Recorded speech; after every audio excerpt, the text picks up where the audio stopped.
Hello. Welcome back to my YouTube channel. On today's episode, I'm starting a new series on securing an aligned job this year. If you came into this year ready to secure a job that you will actually enjoy, or if you have been job searching for a while and you have been feeling stressed by the process, not getting results, this is definitely the series for you. Today, I'm starting with the first thing you need to do to secure an aligned job this year, which is to stop relying on job boards. So before you keep watching, make sure you hit the like and subscribe button, and I hope you find this episode helpful.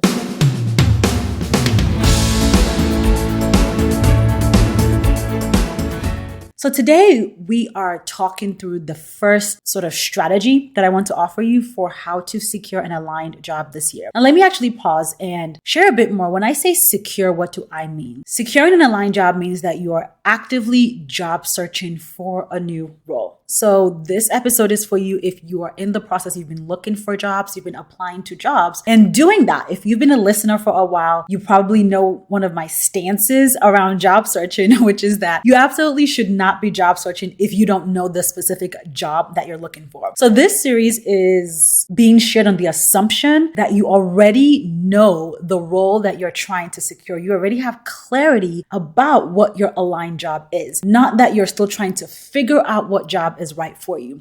And so I think it's important to preface that because a lot of the strategies that I'll be sharing in this series is for the woman who is actively in the job search process. And if you are not clear about what role you're looking for, you can apply everything that I share and still not experience any level of success in your job search. You can apply some of what I share in this series and still feel frustrated and overwhelmed. And the underlying cause of that frustration is going to be the fact that you don't have clarity and you are applying to any job that you think you can do as opposed to the specific job that you have figured out is aligned with who you are. And so it's important to preface that before I get into the series. So let's talk about the first strategy that I want to offer you to secure an aligned job this year. And that is for you to stop relying on job boards. It is so important that if you are looking for roles right now, you stop relying on job boards. I remember about a month ago, I was having a conversation with a close friend of mine. She's actively job searching. She had left her job late last year, had taken some time off, and now is job searching. And she was telling me how the process is so frustrating. Like she's not hearing back and she's not sure what's going on. And so I asked her, so how have you been applying to jobs? And she's like, yeah, I've just been submitting my application on job boards. And I was like, girl, no.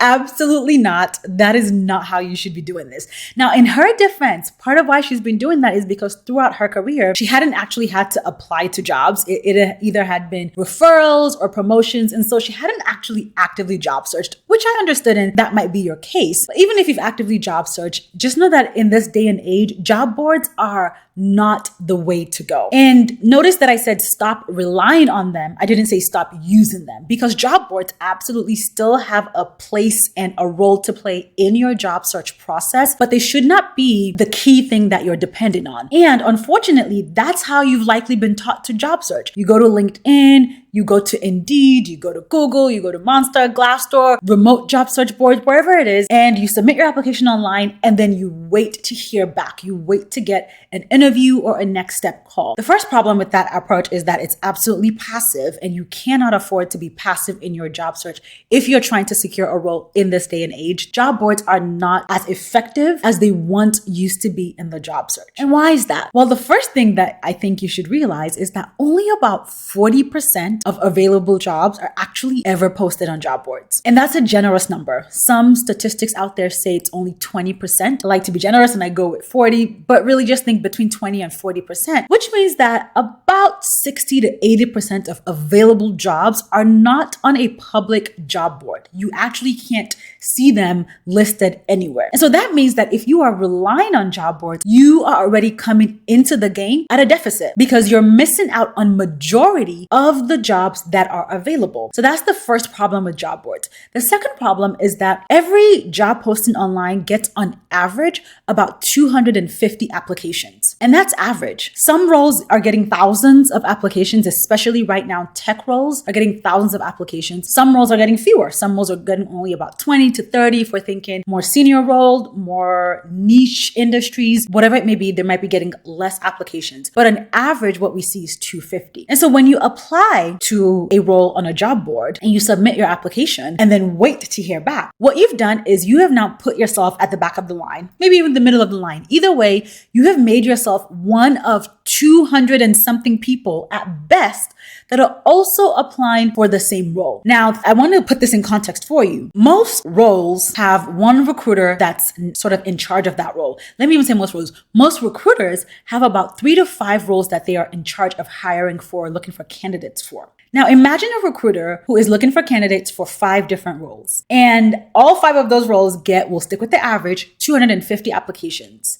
That's what, y'all, math in my head is not my strong suit, maybe 1,250 or 1,000, something like that. I think about 1,250 applications that they now need to sift through just to find about 20 people to interview. Let's be honest, let's be real. If you are a recruiter, you are not reading closely through 1,000 and something applications. It's just not happening. There's no world in which that's happening, especially when you have deadlines that you're trying to keep to. And so when you apply online, you sort of think about it as you're putting a drop of water in a massive bowl. And you made yourself that drop, and there's nothing really deciphering you from other applicants. There's nothing that's making you stand out, that's telling you apart. You're just one of many. It is not an effective way to job search, and you are more likely to get overlooked in that process. Not to mention the fact that what we've been seeing recently since mid last year to now is that some job postings are actually phantom job posted, meaning they aren't actually actively trying to hire for those jobs. They posted them for whatever reason it may be. Sometimes some organizations, because of regulations, they have to post a job posting publicly, even when they already know who they're going to hire, but they have to share it publicly as a part of the process. Some, they put it up a while ago and just never checked, or they hired someone, never took it down. So they're not actively trying to hire or interviewing for that role. And so we have these ghost job postings online that are now a part of that 40%, to where you might be applying for a job and waiting to hear back for a job where they're not actually actively interviewing anybody for that role. And so you'll be waiting pretty much forever. So those are some of the reasons why job boards are not effective. Essentially, it's just not a good way to get in front of decision makers. It's not a good way to get interviews. It's not a good way to put yourself ahead of the line. Not to mention, the applicant tracking systems, ATS, are used differently by different recruiters. So I've talked to some recruiters who say they at least put eyes on every job application that comes through. Now, there are some recruiters who don't. They just go with the applicants that the ATS tells them are qualified for the role. And so you never know which kind of recruiter you're working with when you're applying for a role, if there's someone who's going to actually go look through the applications to see if the ATS unintentionally removed people who might have been a good fit, or if they're just going to go with the recommendations that the system makes for them. You can't count on which type of recruiter you're going to land. And so sometimes when we look at the system that is used right now for hiring, you might end up with a recruiter who is relying solely on the applicant tracking system to help them sort through the applicants that have come through, which means that if for some reason you didn't market yourself well on your resume, didn't market your skills and your ability to do the job well on your resume, you might be qualified for a role, but a recruiter might never set eyes on your resume because the system for some reason said that you weren't a fit, or sometimes even the formatting. There are some ATS systems that are terrible at navigating or reading tables. Sometimes the way you formatted your resume might make it hard for it to extract the information it needs to sort. So because you don't know what kind of recruiter you're going to end up with, you are once again putting yourself at a deficit if you rely on job boards to try to secure a role. This is why when you apply, you're waiting months before you hear back, or you're not hearing anything back, or you're getting rejected very quickly in the process. So I've talked to some people who they applied for a role they knew they were perfect for, and they told me within a week they got rejected, and it really broke their hearts because they were sure this job was perfect. They had the skill sets. They knew they would be good at it, and they got rejected super fast. Any of that can be one or more of the reasons that I've shared. You're using a job board as your main source, and it's not setting you ahead of the pack. It's not making you stand out. You're just a name on a piece of paper, which, let's be real, is what your resume is, and it's just not an effective way for you to secure an aligned job this year. Now, before I share what you should do instead, I just realized that I never actually defined what I mean by aligned job. So when I say aligned job, it really is a role that is in alignment with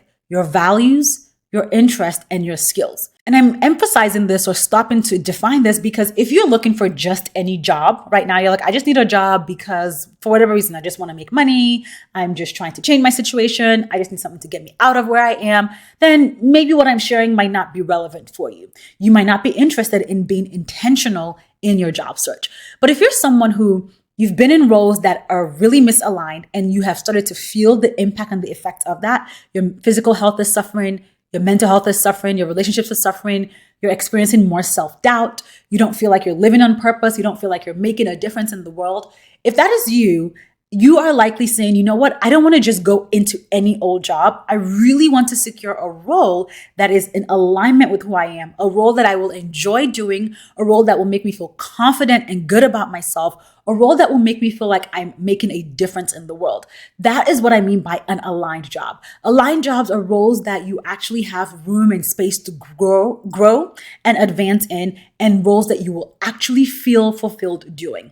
And so I wanted to define that before I share what to do next, because some of what I'm going to share about what you should do next are really intentional approaches to job searching that, I'll be candid, can take a bit longer.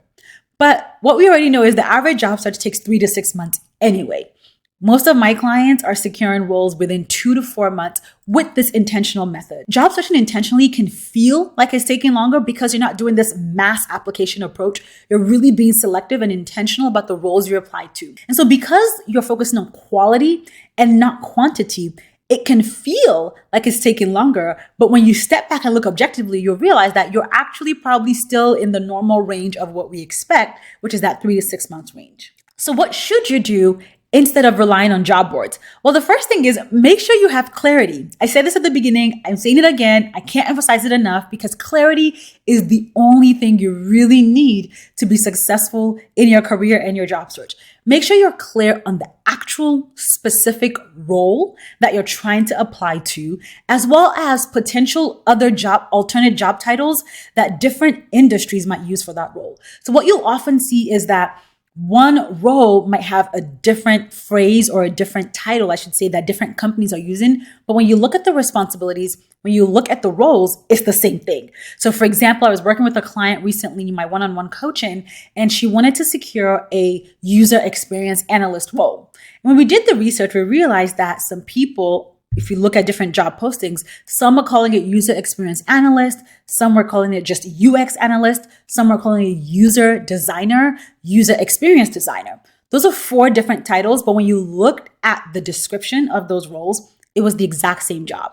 And so make sure that you're clear about the role you're looking for and potential alternate job titles, because that will help you broaden your search without being unintentional in the process. So instead of relying only on job boards, the thing that you need to incorporate into your process are conversations. Conversations will always convert in your job search. What do I mean by convert? Conversations will lead to interviews. Conversations will lead to more job offers. We have seen that, or at least I have seen that time and time again when working with my clients who are job searching. Once you start having conversations with people, you increase your chances of securing an aligned job massively. Let me put it this way. Let me give you some math to sort of, I guess, break it down. Remember I said only about 40% of roles are ever posted online. For each of those roles, about 250 applications on average. So think about it this way. You apply to a job online, you submit your application, you are now one of 250 people. Research only shows that only about 70%, is that the right? No, backwards. So less than 70% of applicants who apply online ever make it to the interview. So only about 30% of applicants ever make it to the interview. Let me do some math real quick because I just need to stop trying to do math in my head, y'all. So 30% of 250 is 75. So of 250 applicants, only about 75 of those people will actually make it past the first screening to get a deeper look to be invited for interviews. What do I mean by first screening? So what we seen consistently, and I've heard this from multiple recruiters. I used to work on a college campus career services center, and we would do job fairs and we would talk to recruiters, and they would tell us they do an initial 6-second scan. I remember I was keynoting a conference recently and they had a panel of recruiters, and one recruiter said he looks at resumes for about 3 seconds and creates his piles, which is what I've always told my clients. And this is just, again, if you think about it logically, it's the efficient way for recruiters to do their job. Most recruiters, when they have a pile of resumes, they're doing very quick scans between 3 and 6 seconds to make their yes and no piles. Okay, this is the yes, I want to look deeper. The no, I'm not talking to this person. And then once they've piled out all the applications, then they might go back and start that process of, for the yes pile, let me look deeper and see who I actually want to interview. So if we're doing this math of only about 30% of applicants make it past the applicant tracking system, and we're sticking with the average of 250, that means out of 250 applicants, only about 75 people actually have recruiters looking deeply and more intentionally and more slowly at their resume.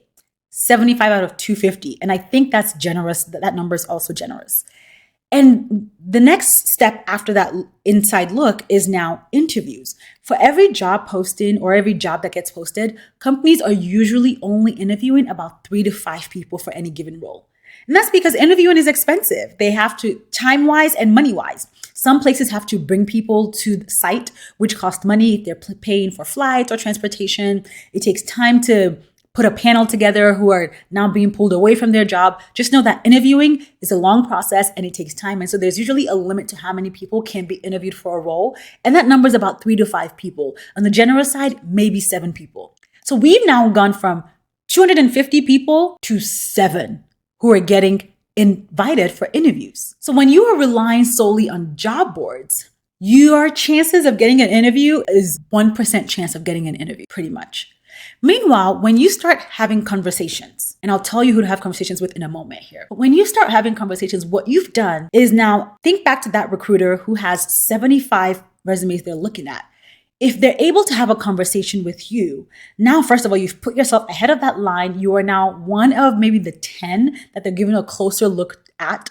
And if you've marketed yourself well on your resume, on your LinkedIn, on your cover letter, you are now highly likely to be one of those 5 to 7 people who are getting interviewed because the recruiter has spoken to you. They have a sense of your vibe. They trust that you'll be a fit, and they have a sense that you can do the job. You have increased your chances of being interviewed drastically just by having one conversation. And so when I say have conversations, who should you be having these conversations with? Well, I call them key decision makers. Key decision makers are anyone who can influence the outcome of your job search. So that could be somebody who works at a company you're applying to. It can be a recruiter for a role that you're applying for. It could be a hiring manager for the role you're applying for. It could be an alumni from your institution. So someone you know who now works at that job, at that company. So it could be either an alumni, a stranger, someone you know, someone you have a connection with, whoever it may be.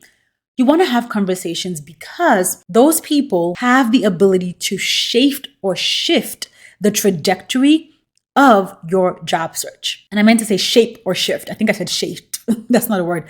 But they can shape or shift the trajectory of your job search, because what you do when you have a conversation with someone is that you now make yourself more than just a name on a piece of paper. When you talk to these people, depending on who you're talking to, you might do an informational interview with them, or you might just be asking more about the role if you're talking to a recruiter or talking to a hiring manager. And having these conversations are so powerful because it can do a few things. I'm going to use one of my clients, Jennifer, as an example. I remember Jennifer was applying for a role and she had applied for one job online. And the usual, when I'm working with my clients, we always will work together to look into, okay, who are people you can have conversations with? We'll plan out the questions to ask, plan out the email to send to them so that you can invite them to have that conversation. And that way you go into the conversation ready. And if you're interested in this kind of support, by the way, this is work that I do with my clients in one-on-one coaching. So if you just go to privatecareercoaching.com, again, that's privatecareercoaching.com, you can learn more about my one-on-one coaching services. So in a 3-hour VIP session, I can work with you to troubleshoot one or more core areas of your job search where you've been feeling stuck. And And so through this process, we can really shift the trajectory and shoot you 3 months ahead in your job search just by building out your marketing materials, preparing you for the interview, creating your networking plan. And what happens at the end of this 3-hour session is you'll also leave. So we'll troubleshoot a core area of your job search where you've been feeling stuck, and you will leave with a detailed plan for your job search to help you secure an aligned job with a salary increase. So you can go to privatecareercoaching.com to learn more about that. That URL is also in the description or in the show notes. So back to Jennifer. Jennifer is someone, so she had applied, she reached out to someone, she was able to talk to a director at the company she had applied to. And so after, because I always debrief with my clients, so after she told me how from just this 30-minute conversation with the director, she had massive wins. The first being, she actually recognized that the culture of that company that she applied to was not going to be a good fit for her. So that actually was not the right job for her. So she was going to withdraw her application. That's already one major win. You might be thinking, oh, but she's not going to get the job. Well, she's not just not going to get a job.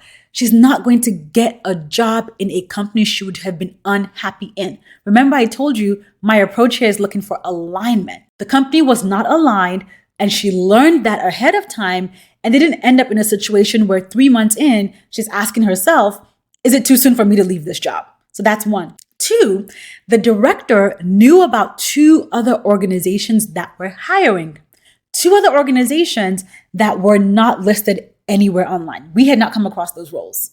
So now Jennifer learned about other roles. Again, those 60% of jobs that are not posted online, we call that the hidden job market. She learned about roles in the hidden job market that she was not familiar with before.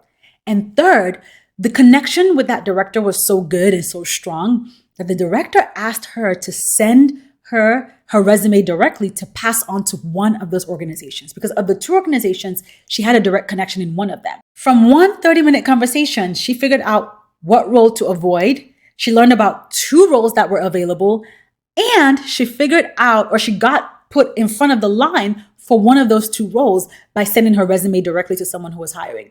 That is the power of having a simple conversation with someone. And I know I say simple conversation, and I've worked with a lot of women who are like, but I never know what to say, what to ask, what should I do on the call? This is where working with me one-on-one would be helpful. Go to privatecareercoaching.com, book a one-on-one session with me. We can work through all of that together.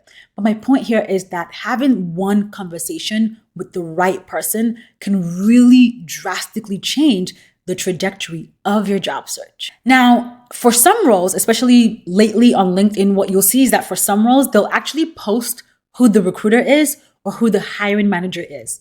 So you can reach out to those people directly to talk about or learn more about the role you want to apply to. Now, there are different ways to approach this conversation request. What I like to say is when you reach out to someone, to a recruiter, you want to highlight your UVP. UVP meaning your unique value proposition. So what that means is you don't want to just reach out and say, hey, I'm interested in this job. Can you tell me more? Because again, recruiters are bombarded with messages like this. They're only human. They're not going to respond to everybody. But imagine you craft a tailored message where you start by really analyzing the job description, looking at the job description to understand what is the problem this role is supposed to solve. And then thinking through, how are you going to approach that problem in a way that's different? What is it about your skill set, about your experiences that will allow you to be a unique addition to this role? And then you craft a message. It can be a video recorded message. It could be a video recorded presentation, or it could just be in your message on LinkedIn. But you craft a message that actually intrigues the recruiter enough for them to say, I want to have a conversation with this person. When you craft a detailed message, or I should say, and again, when I say detailed, it doesn't have to be a page long. Detail just means you're not just saying, hey, I'm interested in this role. Can we talk? Detailed means you are laying out, oh, I see that you're hiring for this role. I'm assuming this problem exists. Here's how I would solve this problem in this role. Or here's the value I would add if I was in this role. Would you be open to a 15-minute conversation to talk about this some more? That message alone allows you to stand out from all the other people who are spamming the recruiter. It intrigues them and it allows them to say, you know what? Yes, let me have a conversation. And what you've also done for this recruiter is you've made their job easier. Their job is to find an ideal candidate. If you position yourself from the jump as the ideal candidate, they are more likely to want to reach out to you and have a conversation and move you forward in the process. So conversations, I'm reiterating here, conversations are the thing that will set you apart when you are job searching. If you just heard that UVP example and you're thinking, how do I figure out my UVP? I don't even know what that means. Again, that's something that we could work on in a 3-hour VIP one-on-one session. So if you go to privatecareercoaching.com, you can schedule a complimentary 30-minute call with me so that we can have a conversation and talk through what it would look like for me to help you build out your UVP, build out your message to a recruiter, the questions you're going to ask in a 3-hour session. So to wrap this all up, if you came into this year saying you wanted to secure an aligned job, or if you've been applying to jobs for a while. I remember seeing a post on Threads recently and someone was saying how she had been applying to jobs for a year and hadn't gotten an offer yet and that it was frustrating. My immediate thought was, if you are applying for a year, you're doing something wrong. And this is not me downplaying the fact that the job search process is absolutely trash, okay? It is frustrating. It is overwhelming. It is stressful. Some companies are bad about their communication. Some recruiters are bad about their communication process. It is a broken system. I am not going to deny that. And at the same time, you as the applicant have a role to play. You're the one who wants to secure a role. If you've been applying for over a year and you're not even getting interviews, you're absolutely doing something wrong. You are not marketing yourself well. You're not positioning yourself well. And that's why you're not moving forward. Okay. So if any of that is you and you came into this year saying, you know what, I'm sick of this. I'm ready to secure an aligned job. I don't want to be in this miserable job anymore. And I definitely encourage you to stop relying on job boards. Don't ever apply to a job online without finding at least one person to have a conversation with. I don't care who. Somebody who is connected to this job in some way, shape, or form. Find someone to have a conversation with. And if you've been applying to jobs and you're feeling stuck in one or more areas of your job search, whether that is figuring out what jobs to apply to, updating your resume, your cover letter, your LinkedIn profile, interviewing, negotiating, you're just feeling stuck, like you keep hitting a roadblock, then I invite you to schedule a one-on-one session with me. In a 3-hour VIP one-on-one session, I'll help you troubleshoot a few specific areas of your job search. And this one session, again, will launch you months ahead in your job search timeline. We'll troubleshoot those areas and you'll get a detailed step-by-step plan to help you secure an aligned job with a salary increase. Just go to privatecareercoaching.com to learn more about that service. And then you can book a complimentary 30-minute call with me so we can talk about where you're feeling stuck and I'll lay out for you how I can help you in a session and then we'll discuss next steps. Again, that's privatecareercoaching.com. You can find that link in the show notes. You can find that link in the description below this video if you're watching on YouTube. And I look forward to working with you sometime in the near future. Thank you again for tuning into today's episode, and I hope to see you on the next one.